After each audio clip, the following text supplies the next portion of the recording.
just leave that on, eh? Good afternoon, everyone. Welcome to City Council, our regular council meeting for February 6, 2023. I would like to acknowledge the traditional territories and the oral practices of the Blackfoot Nation, which include the Siksika, the Kainai, and the Piikani. We also acknowledge the Tsuut'ina and the Stoney Nakoda First Nation and Métis Nation Region 3, and all the people who make their homes in Treaty 7 region of Southern Alberta.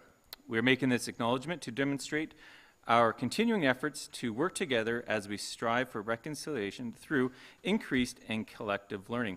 I'd also like to add at this moment just our thoughts and prayers for those of our families here in Brooks, families that have been affected by the earthquake in Turkey and Syria. So just want to acknowledge that this time too. All right, we have an agenda before us, and we are going to start with staff introductions.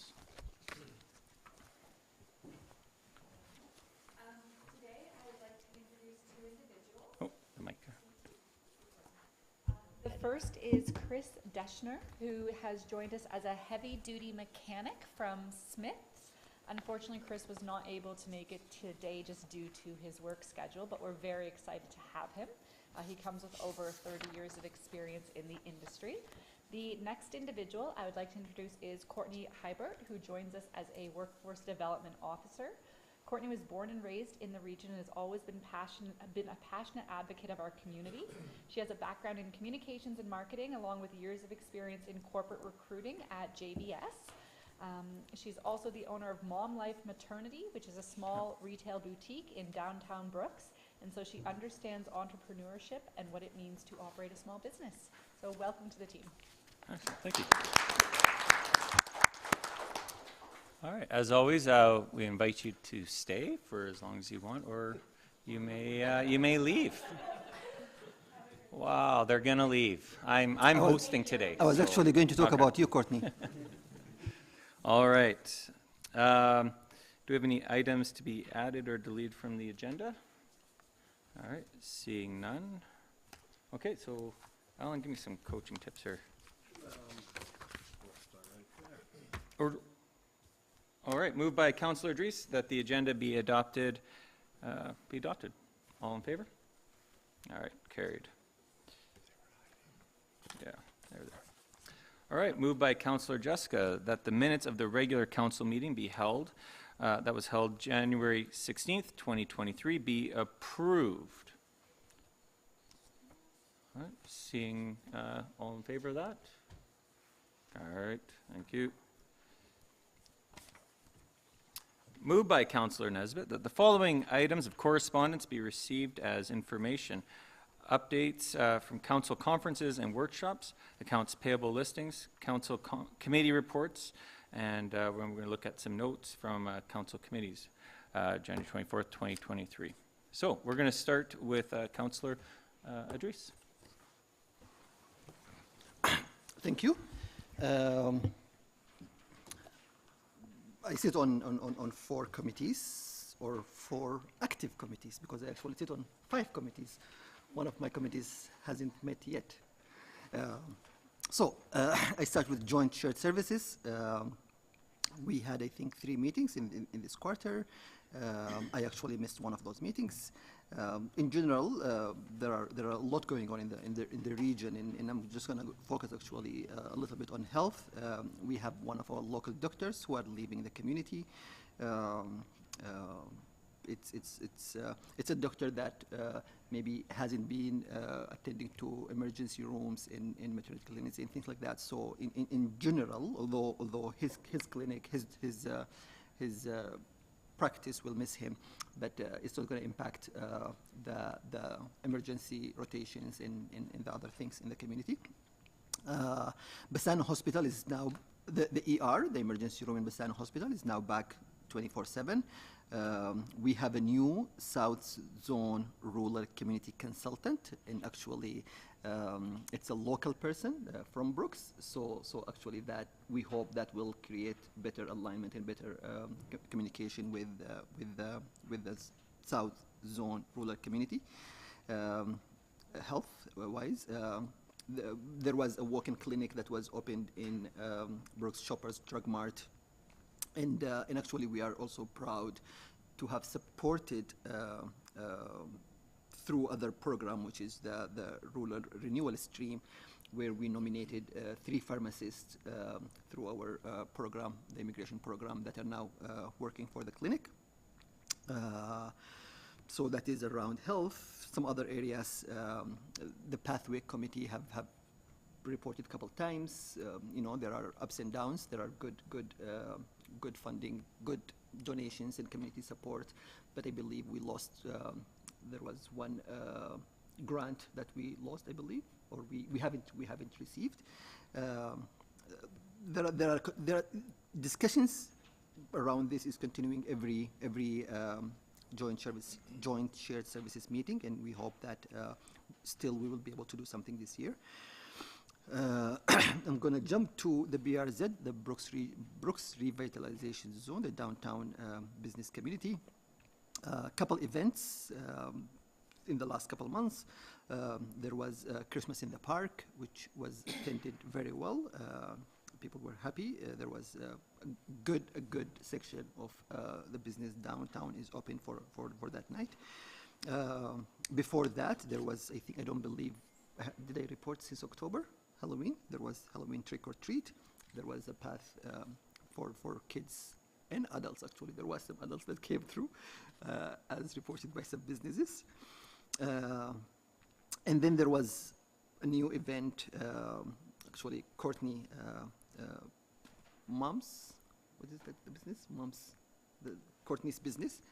They did this thing called Santa's Workshop, where it was a kids shopping event. My kids actually attended, and there was a good number of both at the Heritage, where kids, they had a budget. The parents just dropped them there, and then they just went through it, shopped and wrapped gifts and did all of that. My kids enjoyed, and they bought me very, very pinky, colorful pen. So I have it. And then some other areas the Brooks Revitalization Zone is working on is there is an idea around having a trade show booth for BRZ, where different businesses in the community that are in that zone be part of that. I think this is discussed actually tomorrow. There is a meeting tomorrow, and they are discussing that. There is also some talk around a new social media strategy.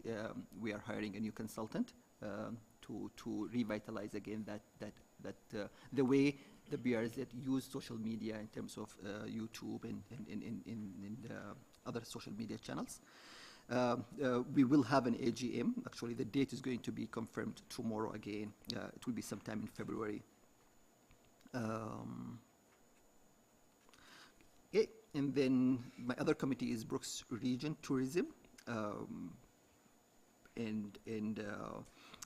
Again, I'm going to just focus on a number of different areas. There is this grant we have called the Experience Development Fund.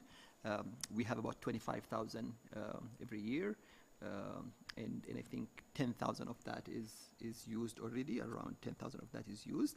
The good thing is that if the money is not done, we can still take it over to next year and be able to provide it to people who have events or have whether it's sport events or other events that bring tourism, bring visitors to our community, and benefit our economic the business in our community.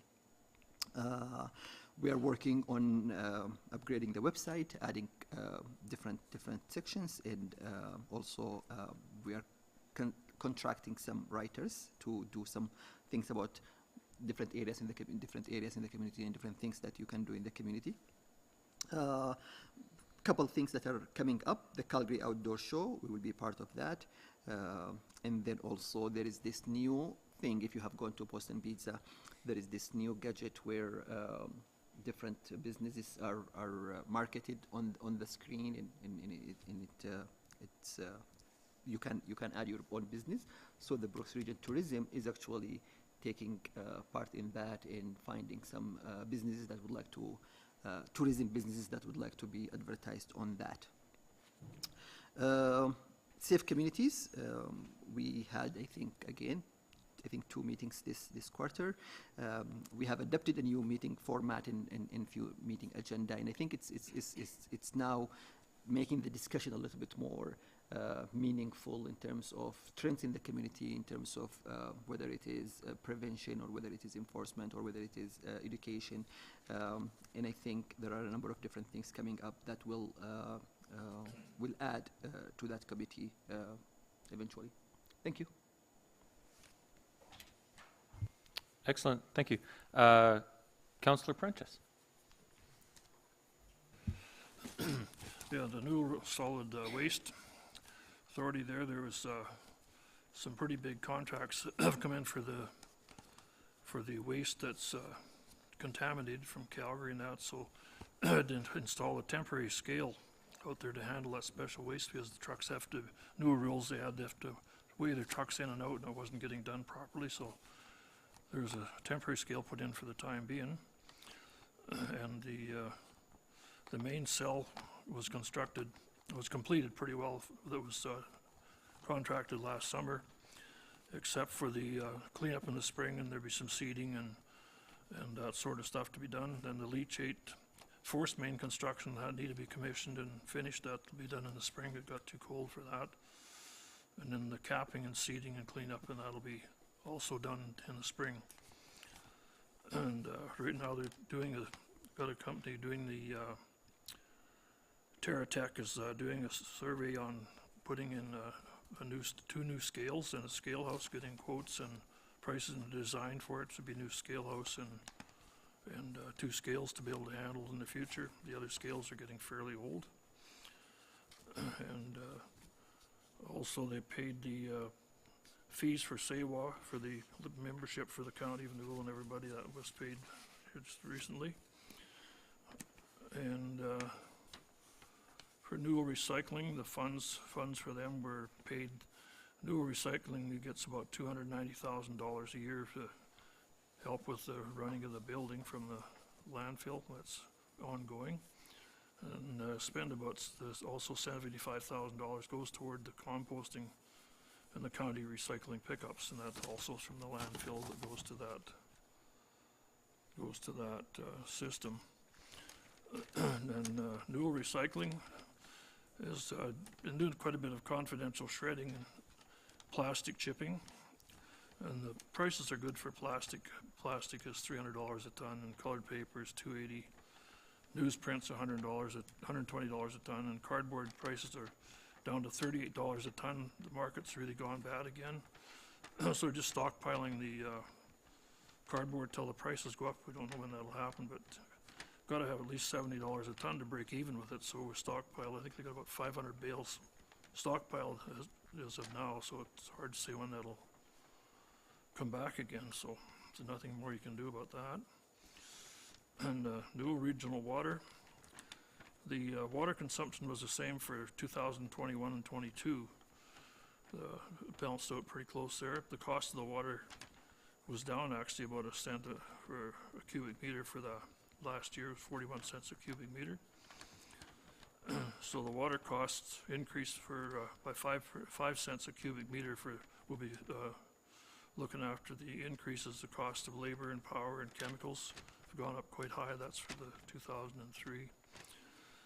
And there will be one of the filters will be taken out and sent in to be tested. That was done 2 years ago, I believe it was.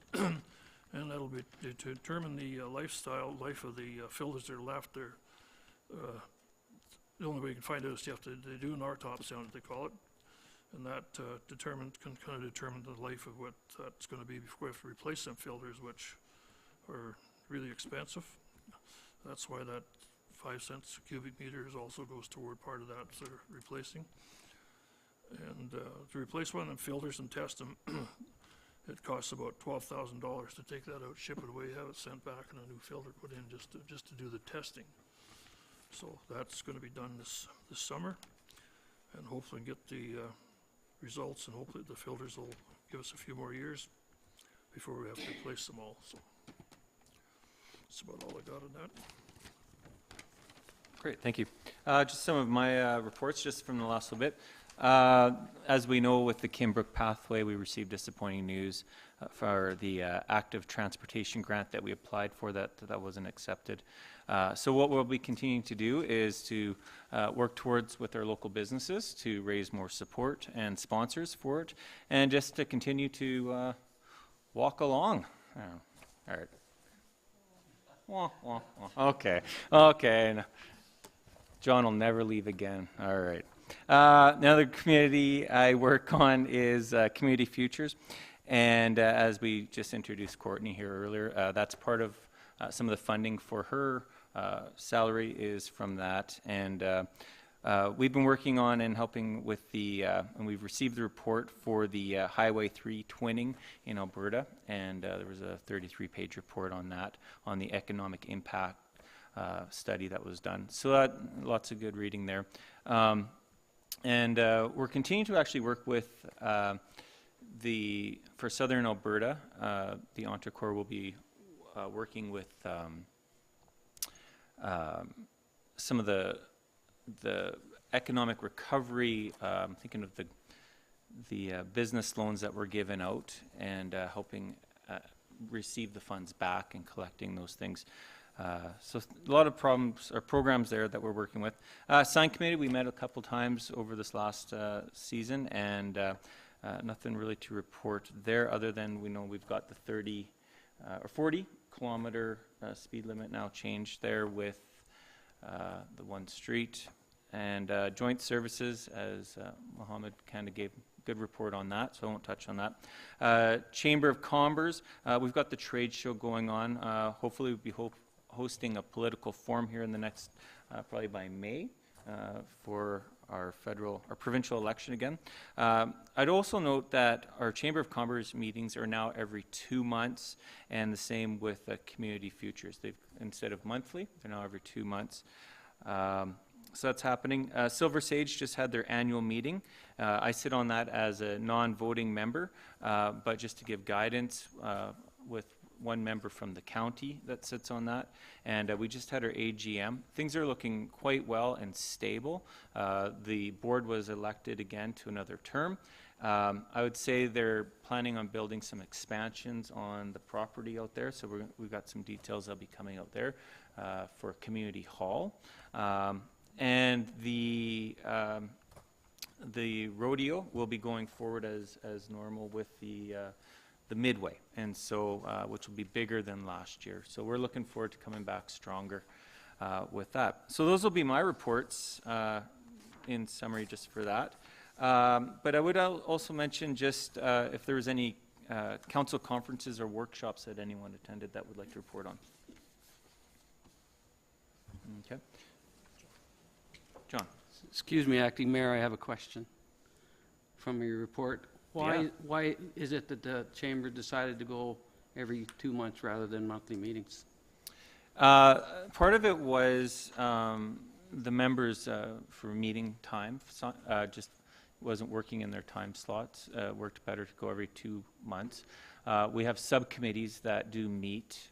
We'll meet monthly to work, whether it's on the trade show or different events, and then we come back and we bring reports.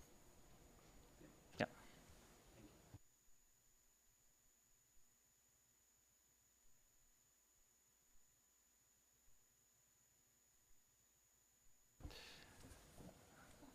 To the motion, that the following items of correspondence be received as information. Do I have to read all that again, or no?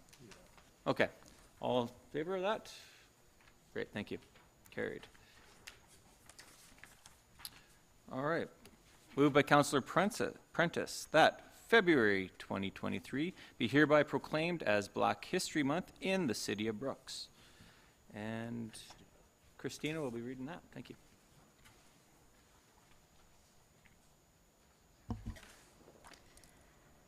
Hello, everyone. People of African descent have been a part of shaping Canada's heritage and identity since the arrival of Matthew da Costa, a navigator and interpreter whose presence in Canada dates back to the early 1600s.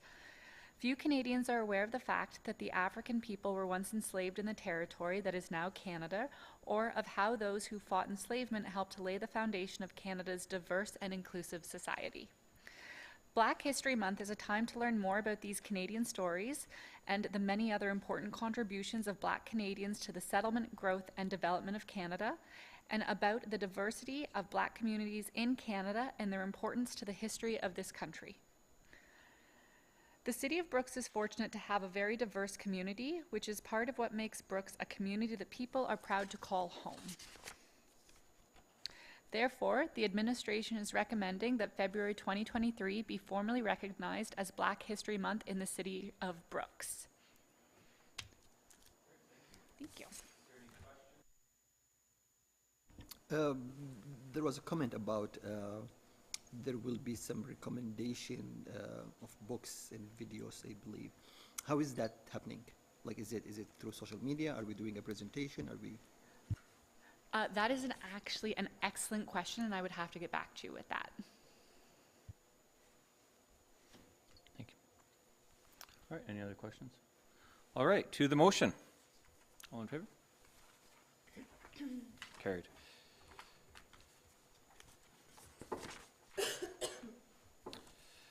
All right, moved by Councillor Wardrop that February 13th, 2023 be hereby proclaimed as Wear Red Canada Day in the City of Brooks.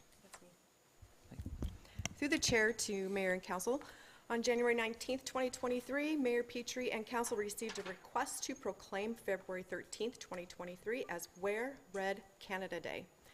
Wear Red Canada Day is an initiative run by the Canadian Women's Health or Heart Health Alliance, a volunteer and nonprofit-based group of healthcare professionals, patients, and advocates for women's heart health. Wear Red Canada Day is aimed towards spreading awareness about female heart health, which is an overlooked and undertreated issue affecting 32,000 Canadian women each year. This initiative will involve many fundraisers across the country, with all proceeds going towards the Canadian Women's Heart Health Alliance, which provides research, funding, and health care for women with heart disease. Therefore, it is respectfully requested that February 13th, 2023 be proclaimed as Wear Red Canada Day in the City of Brooks. Any questions? To the motion. All in favor? All right, carried. And my pen is, thanks.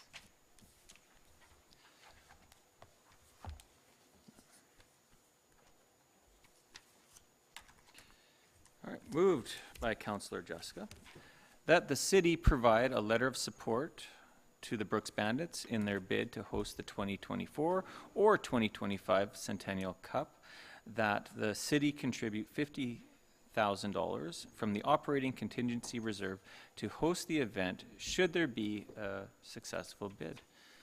All right. Alan. Thank you. Through the chair to mayor and council, the Bandits they have prepared a bid to host the 2024 or 2025 Centennial Cup.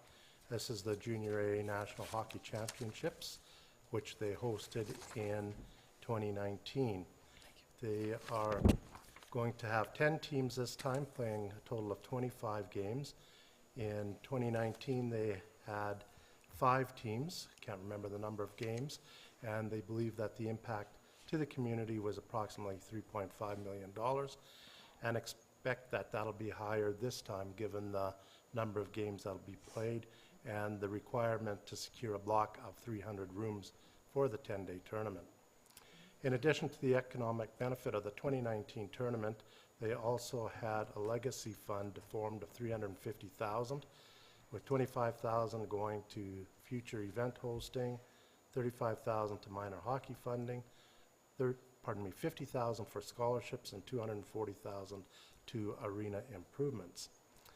As per the attached budget, they're expecting it'll be about $852,050 to put on this tournament, and they are requesting a letter of support from the city of $50,000.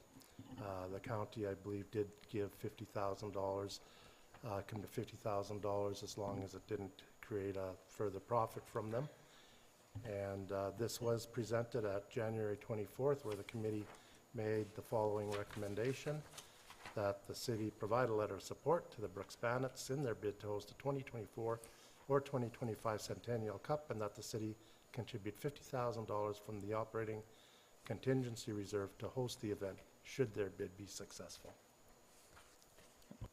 All right, I'll open it for questions. Councillor Jessica. Just like to make a comment. So I was intrigued by the way that the county approached contributing to this bid. We have already made a commitment between cash and facilities of over $100,000 on behalf of the citizens of Brooks, if their bid is successful. In that case, I would expect that the Bandits to continue and to expand on their past commitment to invest in local sports and for at least that amount. So it's not something we would want to add at this time, but it's also something to keep in mind moving forward if we find ourselves in the same situation. Okay. Okay. Is there any questions then? Councillor Idris. I actually want to support Councillor Jessica's comment and add to that. Maybe we need to initiate, in administration can maybe lead us on that, need to initiate some conversations with the Bandits regarding that. Could it be, planning something together if there is in their budget, what do you call it, surplus? If there is a surplus in the budget, how can that surplus be directly invested in the community through collaborations with the city?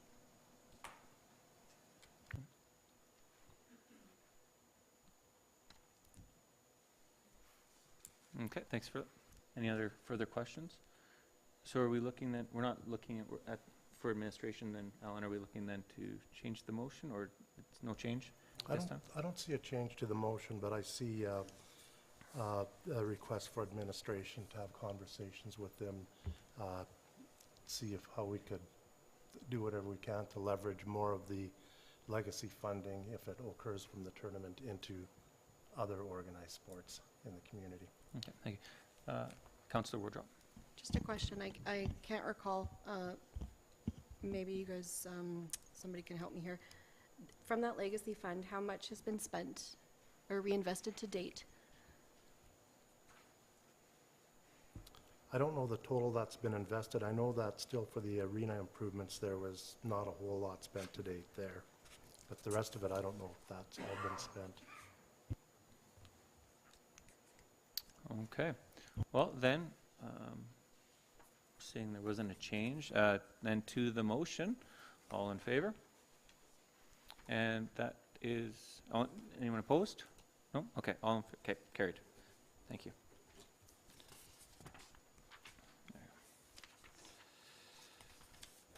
All right, moved by Councillor Nesbitt that Jim Third be appointed to the Municipal Planning Commission for a first two-year term commencing February 7th, 2023 and ending February 6th, 2025. Speaking of this, Tasha. Thank you. Through the chair to Deputy Mayor and Council. The Municipal Planning Commission is made up of members of City Council and 7 citizens at large who are residents of the City of Brooks. Their mandate is to receive and consider all applications for development permits and subdivisions placed before it. The Municipal Planning Commission held a meeting on January 18th of 2023. Dwayne Perkins made a motion to appoint Jim Third for a first 2-year term on the MPC, and Aline Souza seconded the motion. So therefore, staff recommends that Jim Third be appointed to the Municipal Planning Commission for a first 2-year term commencing February 7th of 2023 and ending February 6th of 2025. All right, to the motion. Is there any questions? All in favor? All right, carried. All right. And we have no one. Yeah, please. Through the chair to Deputy Mayor and Council, I just wanted to address Councillor Idris's question about where the information will be for Black History Month, and it will be on the city's Facebook page, and we'll have an ad in the newspaper as well as to where people can find that information. All right, thank you very much for that. Is Sandra online or no, Sandra? All right. Oh, she's just. No questions. Oh, thank you, John. Well, we're not going to take that, are we then? No, okay. All right. Then, moved by Councillor Prentice that the meeting adjourn at 5 o'clock. Is that 4:49? 5:49? That's 4:49, yeah. 4:59. 4:59. Let's try that. Now it's 5 p.m. Carried. All in favor? All right. You run a much better meeting than the other guy. Oh, thank you. A lot quicker.